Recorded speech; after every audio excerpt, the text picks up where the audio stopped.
Medical college Jammu में। Doctor साहब, सबसे पहले आपसे ये जानना चाहेंगे कि आजकल जो वबा फैली हुई है कोरोना वायरस की, हमारे यूटी की अगर बात करें, जम्मू कश्मीर की बात करें, तो किस तरह का सिनेरियो आप देखते हैं? देखिए, हमारे UT of Jammu and Kashmir में कोरोना को लेके प्रिपेयर्डनेस काफ़ी देर से चल रही है और ये तकरीबन तब से शुरू हो गई थी जब से हमें ये पता चला था कि ऐसी कोई महामारी जो वो चाइना में फैली है। UT of Jammu and Kashmir ने इमीडिएटली इसका प्रिपेयर्डनेस करना शुरू कर दिया और फाइनेंशियल कमिश्नर की क़यादत में रेगुलरली मीटिंग्स होना शुरू हो गई। फिर जैसे जैसे हमें अंदाज़ा लगना शुरू हो गया कि ये एक भारी भरकम रूप ले सकती है, ये बहुत लोगों को इन्फेक्ट कर सकती है, तो UT of Jammu and Kashmir ने अपनी कैपेसिटी को बढ़ाना शुरू कर दिया और उस कैपेसिटी को बढ़ाने के मद्देनज़र हमारे हॉस्पिटल में हमारा ह्यूमन रिसोर्स, हमारी लैब कितनी स्ट्रेंथन हो सकती थी। और इस वक्त मैं ये कह सकता हूँ कि UT of Jammu and Kashmir adequately prepared है कोरोना की महामारी से निपटने के लिए। हमारे यहाँ भारत में जो पहला केस हुआ है वो 30 जनवरी को हुआ है। 31 जनवरी को जो WHO है उसने इसको public health emergency of international concern घोषित किया। उसके बाद से ही पूरे देश में और हमारी यूटी में हमने इस बात के ऊपर काफ़ी तवज्जो दी कि हर मुमकिन कोशिश करके हम इस महामारी को जितना रोक सके, जितने इसके कवायद कर सके, जितना प्रयास कर सके। और जैसा मैंने अभी पहले आपको बताया, ऐसा लग रहा है कि हम इसको काफ़ी हद तक रोक पाने में सफल हुए। अभी अगर देखेंगे, अब जब हम और आप बात कर रहे हैं, केसेस जो हैं अब भी बढ़ रहे हैं, जिससे एक तशवीश लोगों में हुई है, एक पैनिक सा लग रहा है, कुछ एक सेक्शन ऐसा है, उन्हें लगता है केसेस बढ़ रहे हैं, अब पता नहीं क्या होगा। तो क्या वाकई ये पैनिक करने वाली सिचुएशन है, ये जो केसेस की तादाद बढ़ रही है? इसमें पैनिक करने की तो बिल्कुल ज़रूरत नहीं है, क्योंकि इसके बारे में जब हम बाद में चर्चा करेंगे तो आपको महसूस होगा कि अगर हम एडिक्वेटली प्रिकॉशंस लेते हैं तो फियर करने की ज़रूरत नहीं है, हम इससे बचाव कर सकते हैं। यहाँ तक केसेस बढ़ने का ताल्लुक है, आपने बताया केसेस बढ़ना लाजमी है और उसकी मुख्यतः 2 कारण हैं। एक कारण ये है कि लॉकडाउन से पहले जो कुछ इन्फेक्शंस फैल गई हैं, जो लोग बाहर से आए हुए हैं उनकी कांटेक्ट ट्रेसिंग करके जो लोग कंफर्म केसेस के कांटेक्ट में आए हैं उनका टेस्ट किया जा रहा है। और चूंकि टेस्ट करने की प्रक्रिया थोड़ी तेज़ हो गई है तो इससे हमें ये लग रहा है कि थोड़े जो लोग जो इन्फेक्ट कंफर्म ज़्यादा है। दूसरा, थोड़े केसेस बढ़ने की रियल आशंका भी है और ये थोड़ी देर और रहने वाली है। 24 मार्च को हमने लॉकडाउन किया था और जब 24 मार्च तक अगर हम जम्मू कश्मीर की हालात देखें तो 5 से 6 दिन में जो केसेस थे वो डबल हो रहे थे। ऐसी उम्मीद की जाती है और की जा रही है कि ये जो समय है डबलिंग का थोड़ा सा कम होगा, लेकिन जैसे जैसे लॉकडाउन का असर दिखना शुरू हो जाएगा, जैसे हम कोई 3 या 4 डबलिंग टाइम देख लेंगे जो कि 4 से 5 दिन में है, मुझे लगता है उसके बाद, और जिस रिस्पॉन्सिबिलिटी से जम्मू कश्मीर के लोग बिहेव कर रहे हैं, सोशल डिस्टेंसिंग करके, प्रिकॉशन लेके, कोई बड़ी बात नहीं है कि हम इसको अच्छी तरह से रोकने में सफल हो जाए। इन्फेक्शंस हैं जिस तरह से आज हमने देखा, जैसे आपने भी जिक्र किया और ये कहा भी जा रहा है कि एक बहुत बड़ी जो दिक्कत हमारे साथ रही अभी तक वो ये थी कि जो लोग बाहर से आए वो अपनी ट्रैवल हिस्ट्री बता नहीं पा रहे, जाहिर नहीं कर रहे। मेरे कहने का मतलब ये है कि जो भी बाहर से आए उन्होंने अपनी ट्रैवल हिस्ट्री बताई नहीं, छुपाई। कितना ख़तरनाक है उन लोगों के लिए और पूरी कम्युनिटी के लिए? देखिए, मैं उन सब लोगों से ये कहना चाहूँगा कि ना सिर्फ ट्रैवल हिस्ट्री छुपाकर उन्होंने अपना नुकसान किया है, बड़े तौर पे उन्होंने अपनी फैमिलीज, अपनी सोसाइटी को भी नुकसान किया है। अब ये क्यों छुपा रहे हैं, क्यों डर गए हैं कि ना जाने हमारे साथ जब हम ट्रैवल हिस्ट्री करेंगे तो हमारे साथ क्या होने वाला है। शायद इस बात को लेके वो चाहते हैं कि हमें तो कोई सिम्टम है नहीं, तो हम छुपा के चलते हैं अपने घर में, बाहर रहते हैं। और शायद इस बात का भी उनको ये एहसास नहीं है कि पर्टिकुलरली जो यंग लोग हैं उनको लक्षण ना होते हुए भी वो वायरस को दूसरों के आगे फैला सकते हैं। और अगर इस बात को भी मद्देनज़र रखा जाए कि ये यंग लोग हैं जो ज़्यादा ट्रैवल करके आए हैं, तो उनके घर में जो बुज़ुर्ग हैं, और बुज़ुर्ग जो है बहुत ज़्यादा रिस्क पे हैं, तो उनका दायित्व दुगना हो जाता है कि वो इसको छुपाएं नहीं, वो बताएं। और गवर्नमेंट ऑफ इंडिया की एडवाइजरी के मुताबिक और UT of Jammu and Kashmir की एडवाइजरी के मुताबिक अगर ट्रैवल हिस्ट्री है, अगर ये अंदेशा लगता है कि कोई किसी कंफर्म केस के साथ बड़े क्लोज कांटेक्ट में, और क्लोज कांटेक्ट से मेरा मुराद है कि वो एक ऐसे केस के साथ, कंफर्म केस के साथ बैठा हुआ जिससे कोई 15 मिनट से ज़्यादा का टाइम व्यतीत किया हो, और इतने डिस्टेंस पे हो कि वो 3 फीट से अंदर हो, और दोनों में से किसी ने मास्क ना पहना हो, तो इसका रिस्क ये रहता है कि आप एक दूसरे को वो इन्फेक्शन दे सकते हैं। अगर ऐसा समीकरण बनता है तो उसके लिए भी कोई चिंता की बात नहीं है। ये देखा जाएगा, ये रिस्क असेसमेंट की जाएगी कि क्या वाकया इसका टेस्ट करना ज़रूरी है, और अगर वो क्लोज कांटेक्ट में आता है और उसका टेस्ट करना ज़रूरी है तो उसको एक प्रोटोकॉल के तहत मेडिकल कॉलेज में जहाँ टेस्टिंग फैसिलिटी है, अगर वो श्रीनगर में है तो श्रीनगर मेडिकल कॉलेज में, स्किम्स में उनको ले जाया जाएगा। एक डेडिकेटेड एम्बुलेंस, डेडिकेटेड ड्राइवर, जिन लोगों ने अपनी पीपीई पहने हुए, वहाँ उनका टेस्ट किया जाएगा, और टेस्ट के अनुसार अगर वो पॉजिटिव आते हैं और अगर उनको सिम्टम है तो उनको आइसोलेशन वार्ड में रखा जाएगा, और उनको रोज़ के रोज़ देखा जाएगा।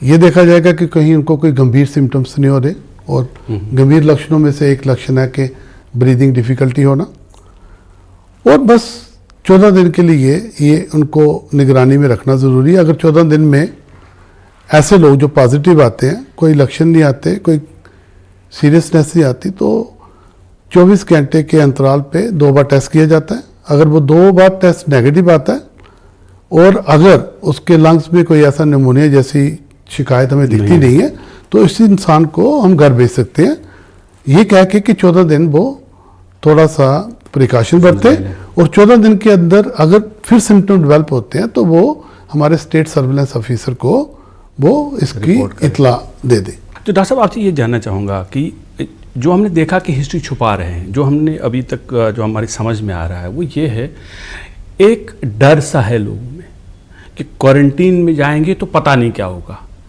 मैं आपसे एक रिक्वेस्ट करूंगा, आप ये बताएं कि जो जब क्वारंटीन में किसी को रखा जाता है, क्वारंटीन किया जाता है या आइसोलेशन में रखा जाता है, क्वारंटीन हमने देखा कि बहुत सारे ऐसे हैं जो एज ए प्रिकॉशनरी मेजर भी रखा जाता है, उन्हें कैसे रखा जाता है, और अगर कोई पॉजिटिव केस है तो उसको कहाँ पे रखा जाता है, किस तरह की वहाँ फैसिलिटीज़ होती हैं, ताकि जो लोगों में एक डर है, जो भय है, खौफ है कि क्वारंटीन में रखा जाएगा, अगर मैं पॉजिटिव पाया गया तो फिर पता नहीं क्या होगा। मुझे लगता है ये बात समझने की ज़रूरत है कि क्वारंटीन कोई ऐसी सज़ा नहीं है। क्वारंटीन आज का नहीं है, 600-700 साल पुरानी ऐसी चीज़ है जो इन्फेक्शन को बचाने के लिए रखी जाती है, और इसका मेन जो मुद्दा रहता है वो ये रहता है कि अगर आप किसी के ऐसे एक्सपोजर में आए हो तो कम से कम आप वो इन्फेक्शन दूसरे को ना ले जाओ। लेकिन आप जो भी क्वारंटीन में बंदा रखा जाता है वो जनरली हेल्दी होता है, आइसोलेशन में उसको रखा जाता है जिसको सिम्टम होते हैं। तो ये एक मूल जो इनका डिफरेंस है। बाकी किसी को भी अगर क्वारंटीन में रखा जाता है तो उसकी किसी आज़ादी पे किसी किस्म का खतरा नहीं है। वो ऐसे ही है जैसे वो अपने आप को घर में एक अलग कमरे में रखता है, और दोनों का मतलब एक ही है कि अगर आपको कोई इन्फेक्शन है तो आप दूसरों को ना दें। राइट। तो इसीलिए घबराने की बात नहीं है। अगर जैसे गवर्नमेंट ऑफ इंडिया का प्लान है कि जो एसिम्टोमेटिक लोग हैं वो उनको घर भेज देते हैं, लेकिन घर में भी एक उसका ना प्रोटोकॉल बनाया गया। घर में रह के अगर लगता है आपकी ट्रैवल हिस्ट्री है, जब आप किसी कंफर्म केस में के साथ संबंध में आए हो, तो उसका मतलब ये नहीं है कि आप अपने घर में जाके घुल मिल के बैठना शुरू करेंगे। आपको एक अलग कमरे में रहना पड़ेगा। सेम तरीके से अगर आपको किसी हॉस्पिटल में रखा जाता है तो आपको अलग कमरे में रखना पड़ेगा, आपको मिक्स नहीं होने दिया जाएगा। किसी किस्म के खाने पीने की कोई ना घर में परहेज है ना आपको हॉस्पिटल में परहेज है। किसी किस्म की दवाई की जरूरत ना घर में पड़ेगी ना बाहर पड़ेगी। अगर कोई आपको कोमॉर्बिडिटी नहीं है, अगर आपको पहले से कोई बीमारी चल रही है तो उसकी दवाई वैसे ही चलती रहेगी, चाहे आप घर में हैं या बाहर हैं। सिर्फ आपको मानसिक तौर पे ये मान के चलना है कि मुझे अब 14 दिन अपने लिए पहले ध्यान रखना है। अगर आप अपना ध्यान रखते हो तो ये बिल्कुल वाज़ेह बात है कि आप दूसरों का भी ध्यान रख सकोगे, आप ये इन्फेक्शन उनको नहीं पहुंचाओगे। क्या ये आपको लगता है कि एक वजह हो सकती है ट्रैवल हिस्ट्री छुपाने की, जो कई बार जो हमने देखा अभी तक कि जो उन्होंने ट्रैवल हिस्ट्री छुपाई, बाद में पता चला कि वो पॉजिटिव केसेस हैं। क्या एक ये सोशल स्टिग्मा माना जा रहा है कि आपको लगता है कि लोगों में, जो समाज में ऐसा आज लग रहा है कि अगर कोई को पॉजिटिव पाया गया, उसको आइसोलेशन में रखा गया, तो शायद समाज में उसके लिए कुछ दूसरी तरीके से लोग देखेंगे। क्या आपको लगता है कि वो भी एक वजह है कि लोग छुपा रहे हैं अपनी ट्रैवल हिस्ट्री को? मैं मानता हूँ कुछ हद तक है, लेकिन अब अगर हम HIV का देखें जो या ट्यूबरकुलोसिस का देखें तो हमने काफ़ी समय जो अब सोशली थोड़े से हम कॉन्शियस हो गए। 30 साल पहले का समय नहीं है, और मैं समझता हूँ कि कोरोना और फ्लू में कोई ज़्यादा अंतर नहीं है। कोरोना इसलिए हमें डरावना लग रहा है कि ये बहुत इजीली ट्रांसमिटेबल हो रहा है। फ्लू और कोरोना में एक जैसे नॉन स्पेसिफिक से सिम्टम्स रहते हैं। अब चूंकि ये एक बड़े हाई मैग्नीट्यूड पे हो रहा है, उसके कारण किसी किस्म का स्टिग्मा या डिस्क्रिमिनेशन इसकी रखी जाए तो ये कोई बात सही नहीं होगी। और चूंकि हम सभी इन सब आम बीमारियों से ग्रस्त होते रहते हैं, तो ये मानना बिल्कुल गलत होगा कि कोरोना के बाद कोई आपके अंदर कोई ऐसा डिफेक्ट या अबनॉर्मलिटी आपकी जिंदगी को आगे नहीं बढ़ने देगा। तो ये और आम बीमारी जैसा है, बिल्कुल आम बीमारी जैसा। 100 में से 80% लोग फ्लू जैसे होते हैं कि आपको 2-4 दिन कोई लक्षण आए, बिना किसी दवाई के आप ठीक हो जाएंगे। जैसे आपने कहा अभी, और ये सच भी है कि फ़िलहाल इसके लिए कोई वैक्सीनेशन नहीं है, कोई दवाई नहीं है। एक ही चीज़ है कि वो प्रिकॉशंस है। जी। और प्रिकॉशंस में एक बहुत बड़ा जो स्टेप है वो है सोशल डिस्टेंसिंग का। जो लॉकडाउन चल रहा है, हम जम्मू कश्मीर यूटी की बात करेंगे, आपको क्या लगता है कि कितना इफ़ेक्टिव लॉकडाउन है? क्या ये इफ़ेक्टिव है या इससे ज़्यादा होना चाहिए, ताकि जो हमारे जो ट्रेंड है, जो हमारे केसेस हैं, वो कम हो जाएं और वो ये जो बीमारी है इस पर इसको हम फैलने से रोकने में कामयाब हो जाएं? देखिए, इस बारे में कोई भी पेशगोई करना इस वक्त थोड़ा कॉन्फिडेंस नहीं आता, क्योंकि अभी 10-11 दिन हुए लॉकडाउन हुए। बट जो अर्ली हमें मिल रहे हैं, पॉइंटर्स मिल रहे हैं, वो ये हैं कि लॉकडाउन का असर कम से कम 2 हफ्ते और लगेगा देखने में। कई जो प्रोजेक्शंस की गई हैं उनके अनुसार ये लॉकडाउन थोड़ा एक्सटेंड भी हो सकता है। लोगों ने अलग अलग तरीके से मॉडल बनाए, अलग अलग तरीके से अजम्पशंस की हैं।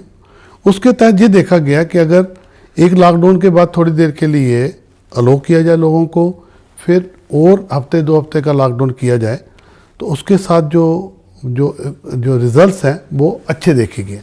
मैं आपको इस मामले में ना एक बड़ी हिस्टोरिकल बात बताना चाहूँगा सबके लिए। जी। 1918-19 का स्पेनिश फ्लू हुआ था, जिसमें 40 से 50 मिलियन लोगों की डेथ हुई थी, यानी 4 से 5 करोड़ लोग जो थे वो उनकी डेथ हुई थी। अब उसमें ये जो स्पेनिश फ्लू हुआ था, उसमें 2 शहरों का जो एग्जाम्पल हमारे सामने उभर के आती है। एक शहर था फिलाडेल्फिया का, दूसरा था सेंट लुइस का। तो जब ऐसी किस्म की एडवाइजरी आई जैसा कि आज चल रहा है कि लॉकडाउन हो गया, मास गैदरिंग बंद हो गई, स्कूल बंद कर दिए गए ताकि लोग एक दूसरे के संपर्क में ना आए और ये इस वायरस को आगे ना बढ़ाएं, तो फिलाडेल्फिया ने इसके बारे में ध्यान नहीं, इस एडवाइजरी के बारे में ध्यान नहीं दिया। और उन्होंने उसके दूसरे या तीसरे दिन को एक बहुत बड़ी परेड होने वाली थी वहाँ पे, जिसमें हज़ारों लोग थे जिन्होंने हिस्सा लेना था। Philadelphia went ahead with that parade, उन्होंने वो परेड आयोजित की, लेकिन सेंट लुइस ने उस परेड को ना होने नहीं दिया। फर्क क्या हुआ कि जहाँ पे हज़ारों केसेस एकदम फिलाडेल्फिया में हुए, हो सकता है उतने ही केस सेंट लुइस में हुए, पर वो over a period of time हुए। और जिस टाइम में उनके हेल्थ सर्विसेज को, उनके ह्यूमन रिसोर्सेज को इतना वक्त मिल गया वो अपनी फैसिलिटीज को उस तरीके से ऊपर ले जाए, और साथ ही साथ में 8 गुना या 10 गुना कम होते हुए, ये बहुत बहुत जरूरी है। जो लॉकडाउन का जो बहुत बड़ा फायदा हमें दिखने वाला वो ये होगा कि अगर केस होते भी हैं, मान लो जिसकी आशंका है अभी, तो ये cases over a period of time होंगे। तब तक हर स्टेट अपना टाइम लेके अपने आप को इससे निपटने के लिए तैयार कर लेगी। अभी मुझे लगता है कि 10 अप्रैल के आसपास इस किस्म की पेशगोई करना थोड़ा ज़्यादा बेहतर होगा। क्योंकि अभी अगर हम हालात देखें थोड़े केस बढ़ रहे हैं, लेकिन अगर आप देखें यूरोप के मुकाबले में कि इस तरीके से बढ़ रहे, तो ऐसा नहीं है। हमारा जो फैक्टर है वो बहुत कम है, 15%, 20%, 35% जो है ना वो केसेस बढ़ रहे हैं। वेयरएज अगर आप देखें कि एक एक महीने में यूरोप में कितने केसेस हुए हैं, तो वो 100 से 1 लाख तक पहुंच गए। वेयरएज अगर आप देखें तो 3 मार्च को हमारे जो केस थे वो 2 मार्च को शायद 3 केस थे, और आज अगर आप देखते हैं तो 1 महीना हो गया, आज हमारे कोई 2000 केसेस के करीब है। तो मुझे लगता है जो हमारी अपना मानना है, सभी जो जानकारों का मानना है कि जो हमारी ट्रैजेक्टरी है वो यूरोप की ट्रैजेक्टरी जैसी नहीं लग रही, हम कहीं मिडल में हैं। और शायद अगर लोग इसी तरीके से रिस्पॉन्सिबली बिहेव करते रहेंगे तो कोई बड़ी बात नहीं है कि जो नंबर ऑफ केसेस हैं इंडिया में बहुत कम होने वाले। लेकिन इसके लिए ज़रूरी है कि ना सिर्फ आने वाले 2 हफ्तों में, बल्कि उसके बाद भी लॉकडाउन हो या लॉकडाउन ना हो, हमको ये सब चीज़ें जो आज बताई जा रही हैं ये हमने अपने बिहेवियर में लानी पड़ेगी। डॉक्टर साहब, जैसे आपने कहा कि यहाँ जो हमने देखा कि लॉकडाउन का काफ़ी असर है, आम लोग मानते हैं, लेकिन एक सेक्शन हमने देखा जो इस लॉकडाउन को एक लॉ एंड ऑर्डर सिचुएशन की तरह देखते हैं। जैसे हम कई जगह पे हम देखते हैं कि लोग घरों के अंदर बैठे हुए हैं, लेकिन बच्चे जो हैं वो जाके छोटी सी जगह है, प्लेइंग फील्ड है, जाके क्रिकेट खेलना शुरू कर देते हैं। उन्हें ऐसा लगता है कि यहाँ पुलिस वाला आएगा नहीं या यहाँ पर कोई हमें टोकेगा नहीं, तो खेलेंगे, खेलने से कोई प्रॉब्लम नहीं है। या हमने ये भी देखा एक जो ओल्ड एज ग्रुप जिसको हम बोलेंगे, जो कि बहुत वल्नरेबल भी है, वो घर में बैठे बैठे बोर हो गए, चलिए बाहर जाएंगे, एक छोटा सा बड़ का पेड़ है, वहाँ 8-10 लोग बैठे without maintaining that social distance. तो उनके लिए आपको क्या मैसेज है, वो कितना खतरनाक खेल खेल रहे हैं? देखिए ये खतरनाक हो सकता है। हमें ऐसे अगर सभी लोग ये समझ जाएं कि हमने डिस्टेंसिंग रखना है और बाहर निकलना है, या ग्रोसरी के लिए जाना है, वेजिटेबल लेने जाना है, और एक नियमित सोशल डिस्टेंसिंग करें, तो उसमें कोई ख़राब बात नहीं है। लेकिन अपने घर से बाहर निकल के अगर बच्चे खेलते हैं या कुछ बुज़ुर्ग लोग इकट्ठे हो जाते हैं, तो ये कंट्रोल कर पाना मुश्किल है कि वो कितनी देर अपने आप को डिस्टेंसिंग में रख सकेंगे, और शायद वो प्रिकॉशन लेते हैं कि नहीं लेते हैं। इसलिए जो मेरी राय रहेगी वो जितनी देर तक लॉकडाउन है वो अपने घरों से बाहर ना निकलें। जो भी करना चाहते हैं, कोई खेल करना चाहते हैं, वो घर में बैठ के खेलें, लेकिन घर में भी इतना ही ज़रूरी है सोशल डिस्टेंसिंग रखना। घर में अगर कम जगह है और रसोई में, किचन में अगर एक ही बंदा काम कर सकता है तो एक ही बंदा काम करे। लॉन्ड्री में अगर एक ही बंदा काम कर सकता है तो एक ही। लॉबी में अगर आप 1 मीटर की दूरी पे बैठ सकते हैं तो कोई बड़ी बात नहीं है। किसी को अगर जुकाम के, फ्लू के सिम्टम्स हैं तो उसके लिए सबसे पहला काम ज़रूरी है कि वो बाकी लोगों से ना मिले, वो अपने आप को किसी अलग कमरे में आइसोलेट कर लें और मास्क पहनना शुरू कर दें। तो थोड़े दिनों के लिए बाहर आना, जैसा कि एडवाइजरी भी की जा रही है, सिर्फ एक आदमी की जिम्मेदारी होनी चाहिए। वही इंसान ग्रोसरी लेने जाए और सिर्फ उसी वक्त जाए जब जब उसको सबसे ज़्यादा ज़रूरी समझा जाए और पूरा अपना काम ख़त्म करके वो इंसान अपने घर में आ जाए। आपने अभी जैसे जिक्र किया कि नॉर्मल फ्लू भी है जी। आज जब से कोरोना वायरस का ये हो गया चारों तरफ से, तो लोग कुछ कॉन्शियस भी हो गए और कॉन्शियस होना बहुत ज़रूरी है क्योंकि प्रिकॉशंस लेना ज़रूरी है, जो कि बार बार बताया जा रहा है। लेकिन साथ ही कुछ लोग ऐसे भी हैं कि जिन्हें जैसे मामूली सा जुकाम हो गया तो पैनिक हो जाते हैं जी। और चूँकि आज अगर हम देखेंगे हॉस्पिटल्स में जो हालांकि जो नॉर्मल इमरजेंसी जो पेशेंट्स हैं उनको तो देखा जाता है, लेकिन जो मेन फोकस है अभी अगर हम फ्लू जैसे रिलेटेड बीमारियों की बात करें तो कोविड से जो पीड़ित हैं उनका ज़्यादा ध्यान रखा जाता है और रखा जाना ज़रूरी है। और इस तरह के पेशेंट्स जिन्हें मामूली खांसी जुकाम होता है और वो पैनिक करते हैं, उन्हें क्या करना चाहिए और क्या पैनिक करने की ज़रूरत है? किस तरह के सिम्टम्स होने चाहिए ताकि वो नॉर्मल फ्लू और ये जो कोविड-19 के जो सिम्टम्स हैं उनको थोड़ा डिफरेंशिएट कर सकें? देखिए, ये फ्लू का ऐसा है कि वो तो आम हर इंसान को एक आध बार पूरे साल में हो जाता है और फ्लू के सिम्टम में सबसे जो उभर के बात आती है, बुखार होता है जो कोरोना में भी होता है, फ्लू में भी होता है, नाक बहती है, आंखें लाल हो जाती है, ये फ्लू के सिम्टम्स हैं। उसके बाद कोरोना के कुछ ऐसे सिम्टम्स हैं जो जैसे कफ है और वो ड्राई कफ रहती है कि आपको खांसी आती है लेकिन कोई बलगम नहीं निकलती, तो 80 से 85% लोगों को जो वो बुखार हो रहा है और कोई 60% 3 में से 2 इंसानों को जो वो कफ आ रही है। उसके अलावा कुछ ऐसे सिम्टम्स हैं जैसे शरीर का टूटना, दर्दें होना, थोड़ी कन्फ्यूजन हो जाना। सबसे वार्निंग वाला सिग्नल है जो निमोनिया का लक्षण है जिसको हम बोलते हैं शॉर्टनेस ऑफ ब्रेथ, ताकि ब्रीदिंग डिफिकल्टी होना, ये कोरोना का है। इस वक्त चूँकि कोरोना साथ साथ हो रहा है, अगर किसी को ऐसे लक्षण होते हैं तो उसका परेशान होना बिल्कुल लाजमी है।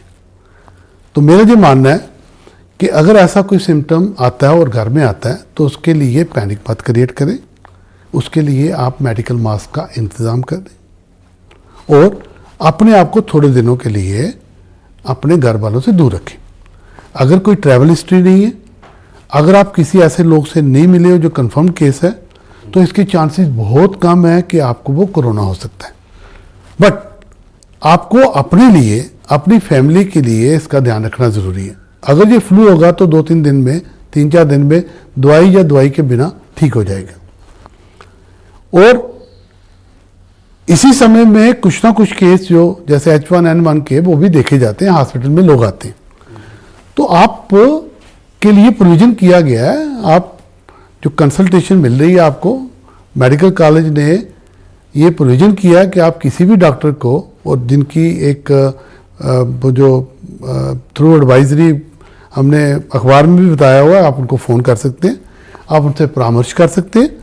अगर उस क्लिनिशियन को लगता है कि इस इंसान का कोई टेस्ट कराना ज़रूरी है तो वो यही वाली बात आगे एस्केलेट करेंगे जो स्टेट सर्विलेंस ऑफिसर है, जो फाइनल अथॉरिटी है और फाइनल डिसीजन लेगा कि क्या इसका सैंपल उठाना ज़रूरी है कि नहीं।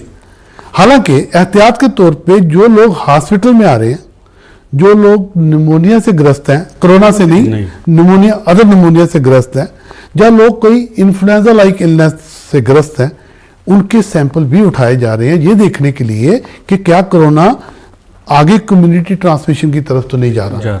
पिछले दिनों ICMR ने ऐसे सैंपल उठाए और उनको इसका कोई एविडेंस नहीं मिला कि वाइड स्प्रेड जो है वो कम्युनिटी ट्रांसमिशन हुई है। हालांकि ये बात मानने वाली है कि कहीं कहीं किसी जगह पे क्लस्टर हुए हैं और एक्सेप्शनली मैं आपको ये बताना चाहूँगा, जो हमारे पास फिगर्स हैं, जहाँ भी ये क्लस्टर हुए हैं उस क्लस्टर की बड़े अच्छे तरीके से कंटेनमेंट हुई है। और सबसे इंपॉर्टेंट चीज़ है क्लस्टर में क्या है, कोई आपके पास केस आता है, आपको डर है ये केस आगे दूसरे को ना दे दे, तो उसमें एक प्रक्रिया रहती है जिसको बोलते हैं कॉन्टैक्ट ट्रेसिंग। उस कॉन्टैक्ट ट्रेसिंग के 3 पहलू होते हैं। एक कि पहले सब लोगों को आइडेंटिफाई किया जाता है कौन किससे मिला, नंबर 2 उसकी लिस्ट बनाई जाती है, नंबर 3 उनको पकड़ के उनकी रिस्क असेसमेंट की जाती है ये देखने के लिए कि क्या इसका सैंपल उठाना जरूरी है या नहीं। साथ में उनको ये बताया जाता है क्योंकि आप इनके कांटेक्ट में आए हो तो आप पोटेंशियल रिस्क पे हो, तो आपको बहुत सारी प्रिकॉशन लेना जरूरी है। आपको अपने आप को होम क्वारंटीन में रखना जरूरी 14 दिन के लिए, और 14 दिन के पश्चात भी आपको इन सिम्टम्स के बारे में थोड़ा ध्यान रखना चाहिए।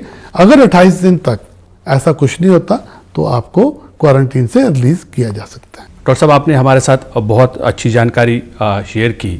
हमें उम्मीद है कि लोग ये जो चीज़ें हैं, जो मिथ्स इस कोरोना वायरस के बारे में बताई गई हैं, या जो प्रिकॉशंस बहुत ज़रूरी हैं लेना, वो प्रिकॉशंस लेंगे, और हम सब मिलकर ये कोशिश करेंगे वो प्रिकॉशंस ले लें। ख़ासतौर पे सोशल डिस्टेंसिंग का जो काम है, सोशल डिस्टेंसिंग हम बनाए रखें ताकि इस बीमारी को फैलने से रोका जाए। आपने हमारे से बात की, बहुत बहुत शुक्रिया। नमस्कार।